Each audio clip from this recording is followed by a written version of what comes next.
प्रशासन की कोई किसी तरह की तैयारी नहीं है, बिल्कुल भी कहीं भी सहयोग नहीं है। जाकर देख ले सरौला साहब मुझे पड़े पुल पर ला यो यहाँ सारा खत्म पड़े हैं, खड्डे हुए पड़े हैं। किसी तरह की भी नहीं प्रशासन की कोई ना मानो उम्मीद प्रशासन से।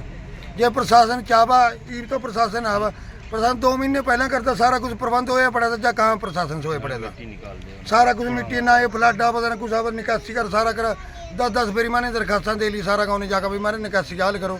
ये वो पटड़ी सारी टूटी पड़ी है, कच्ची जो पक्की पटड़ी टूटी गई कच्ची कटते रह गई जी।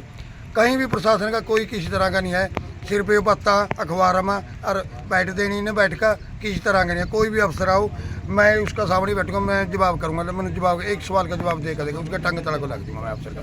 लगातार देखा जाए एसडीएम यहाँ दौरा कर रहे हैं और जो इनके एसडीओ हैं या फिर एसडीएम है वो लगातार यहाँ आकर स्थिति का भी जायजा ले रहे हैं।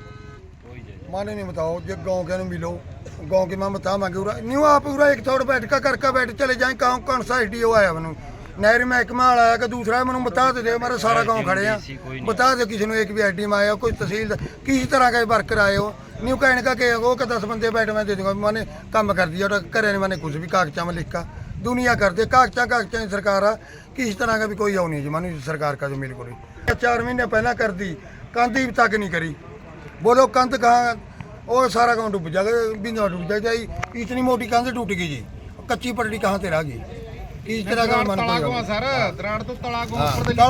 सारे टूट जाए बैठी पड़ी है पटड़ी सारी बिल्कुल भी। 2023 की और आज की स्थिति तो उसमें किस तरह से अंतर देख रहे हैं? उस समय का जो दायरा था और आज के दायरे में कितना निशान के फर्क है?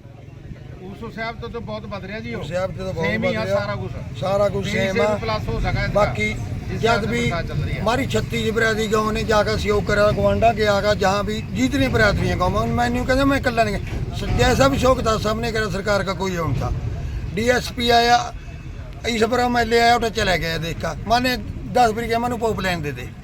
हाँ पोप लाइन ज्यादा आई जा सारा कुछ टूट गया उस पोप लाइन का हम के बने जी फिर सारी पटड़ी टूट गई बिल्कुल जमी कोई किस तरह का नहीं। मतलब लोगों ने कहूँ इन राजनीति नेता से इनके बचो और इन्होंने मुंह तोड़ जवाब दिया जो विपक्ष का चाहे पक्ष का ला ले। स्थानीय विधायक या फिर पूरा विधायक के द्वारा भी किसी तरह से यहाँ पे आप लोगों के सहानुभूति ली गई? कोई आओ नहीं जी किसी तरह ईद तक तो कोई आया नहीं। मैं डेली आवा तड़की आवा 12 बजे आवा शाम को आवा 4-5-6 बजे फिर जा तड़की 4 बजे मैं फिर उड़ा लिया मन तो इतने उस टाइम मैं दिखा नहीं भी कोई MLA कलवंता चाहे दविंद्रा से कोई यहाँ हमारी कोई सूद लेने आया हो क्या करेंगे मैं उस MLA केदार का चट्टा जा मैं कमो नहीं आया वोटा कहते मैंने वो कर दिया ग्रिड बना दिया क्या बनाया ग्रिडा का चल मैं डुबन तो मैं मूरा लग रहा जी।